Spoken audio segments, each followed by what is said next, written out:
What's up, guys? It's Return to Tennis. I'm Aaron. Thanks for returning. So today we got a couple Wilsons. Not your standard Wilson fare. These are extended Wilsons. They were made with slightly longer pallets. Not that far back. We've been doing a lot of vintage stuff.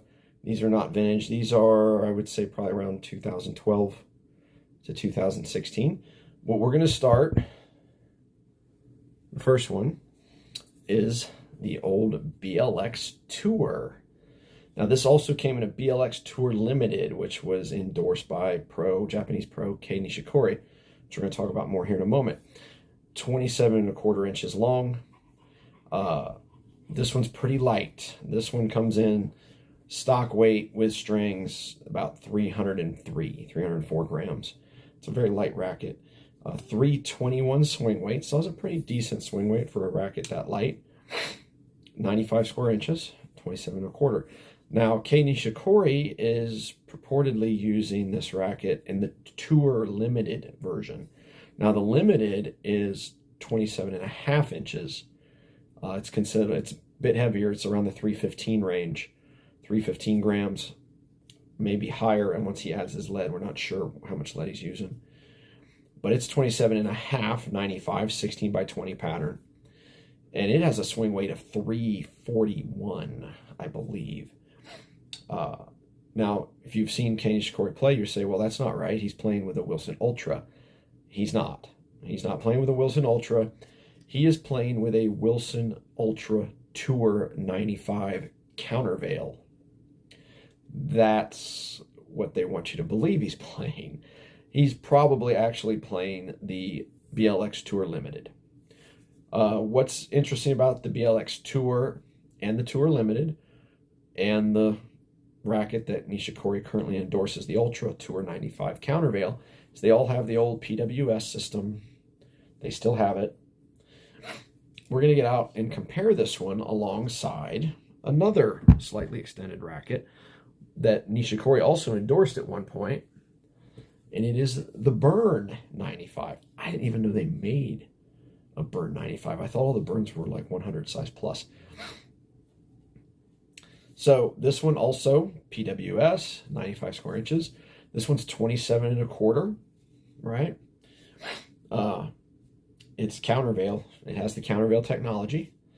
So Nishikori's current racket that he is endorsing and that you see him with on tour, at least what it looks like, is an Ultra Tour 95 countervail. That racket is available in Japan. It's not available here in the US. You can buy it in Japan. But if you're really curious, like, I wonder what that racket's like, I'd really love to hear it, or I'd love to test it. I can tell you the specs. About 3 points headlight, same as the Burn 95. 95 square inches, same. 27¼ inch, same. Right? 345 swing weight, same. Essentially, the Ultra Tour 95 countervail that they sell in Japan, it's a Burn 95. They've just repainted it. I'm really confident that's what it is. It is the exact same specs as a Burn 95. So if you're really wondering what that Ultra 95 Tour is like, well, go online and hunt down a Burn 95 countervail. It's pretty much the same racket. This one has a 345 swing weight and about more than 20 points higher than the BLX Tour. But they are the same length, they are the same head size, they are the same string pattern, 16 by 20. It is hot. But we're going to get out on the courts, we're going to hit these a little bit and see how it goes. We'll see you out there. All right, guys, here we go. The BLX Tour. 27¼ inch length, 95 square inch, 16 by 20. 321 swing weight, stock weight, strung 303 grams. Now that's quite a bit too light for me. I'm usually playing rackets around 330 plus. Overgrip on this bumped it to 310, which is still well below what I'm used to.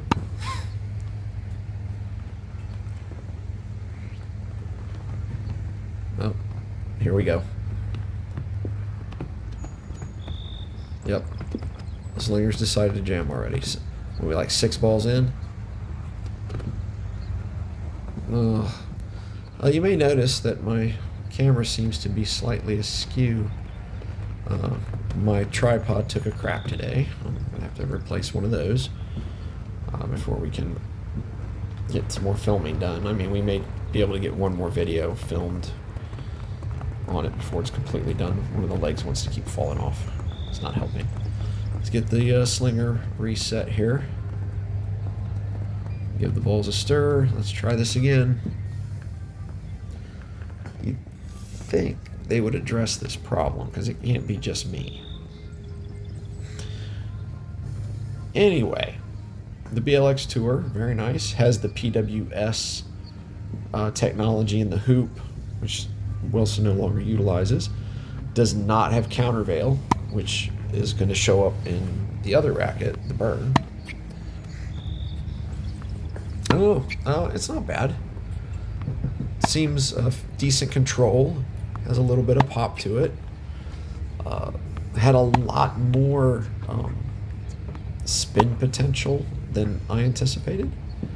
I kind of suspected, that it wouldn't have, of course, with a proper stroke you can spin with any racket, but this one actually seemed a bit easier to spin than some other rackets I've hit.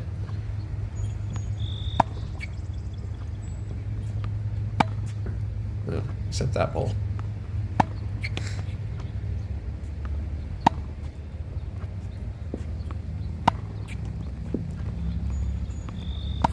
Some slice here. Sliced well. Got some nice shots with it. Just overall, the spin potential is good. Control is decent. It's got a little bit of power. It's not a bad racket. Now, I kind of was surprised that the swing weight was only in the 320s. Usually when I pick up an extended frame, the swing weight's a bit higher than standard. This 320 is not, low, but it's, for an extended frame, it's kind of low. I really noticed its spin potential when it came to the forehand side. First couple balls I hit, I really felt like I could really bite with this racket and get some good spin on them. I'm not, as I've said, I'm not really a heavy topspin hitter. Oh, are we? Yep, here we are again. Great. Jammed again. It's crazy that before I started filming, I was warming up with my VCore 95. And the machine didn't jam once. As soon as I turned the camera on, it's going to jam twice in just hitting one racket. Go over, poke the top of it. They kind of dome themselves. They roll around in there and they turn into like a pyramid. Let's go up and get to the top, and of course all the balls fall right into the middle. Surprised they haven't fixed that problem. All right, here we go. In any case, not a bad frame. Bit too light for my taste. It has that hollowness to it, that feeling of hollow, lacking kind of density. I find that it feels like it lacks some stability, and for a 95 square inch racket, I would expect it to be a bit more stable. But I think its lack of weight is the issue. That wasn't bad. I think the Tour Limited would be a better racket overall. The Tour Limited is a bit longer. It's 27.5. But it has the same head size, the same string pattern. The big difference is its swing weight is higher. It's like 340, 341.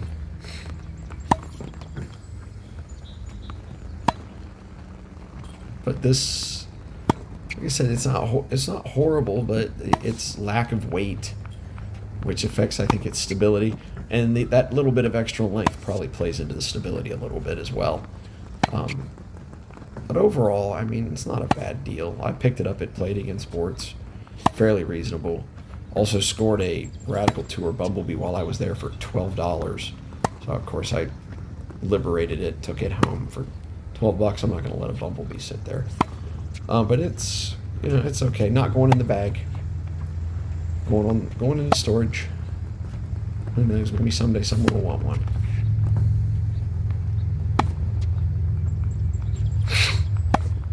That wasn't a bad shot. And, you know, once I get a rhythm for it, or I kind of find a groove with it, I can actually hit some pretty decent balls with it.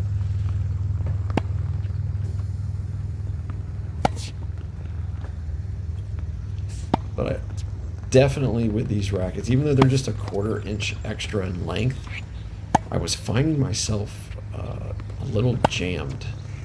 Like, now I couldn't, anytime I was even the slightest bit late, it would turn into a disaster as I swung through the ball.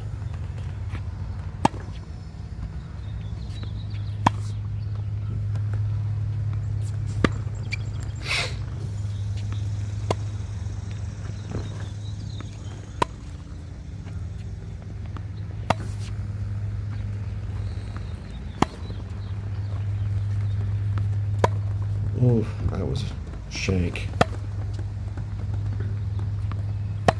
In any case, we're going to be switching things out. We're done with this. We're going to go to the Burn 95. Now, the Burn 95 is, as I said, can be still found in Japan as the Ultra 95 Tour. I'm fairly confident they just repainted it because it has pretty much identical specs to the Burn 95. Was endorsed by Kei Nishikori, much like the Ultra Tour 95 is. Has the PWS system in the hoop. Has countervail as part of the layup. Really great racket in terms of stability. It felt much more stable, but again, it's also much heavier. Slice felt good. 27 1/4 inches, 95 square inch, 16 by 20, PWS countervail, 345 swing weight. Massive swing weight. And on backhands, not so bad, but on forehands, I could tell right away. Really had a hard time kind of reining this one in. When you hit them clean, it feels great, but that's kind of true with any racket. But this one was just kind of hard to figure out for me. It's only 2 points head light, which I'm really used to playing much more lighter rackets. But it was solid. I have played some practice games with this. One day I was out with a guy from the club. I played some practice games with it. Serves amazingly well, very well flat. I was hitting serves that were so flat they were actually skidding off the court, like skipping rocks on a pond. They had almost no bounce at all. But that extra bit of length probably helped. The only real issue I was having with it is the stiffness. It's a pretty stiff racket. It's a Burn, so it sits at about a 68 RA. The Ultra Tour 95 that's available in Japan, it sits about the same.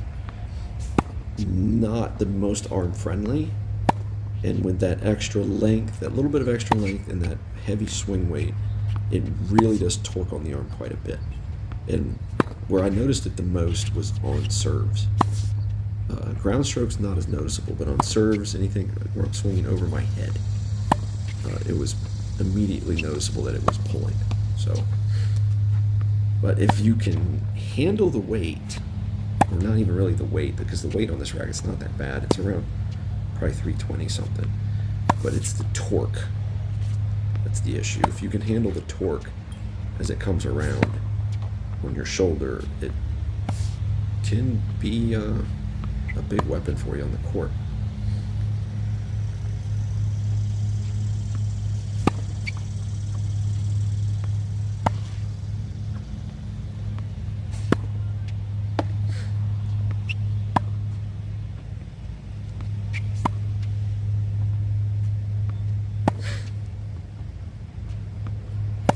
I'm getting some of them.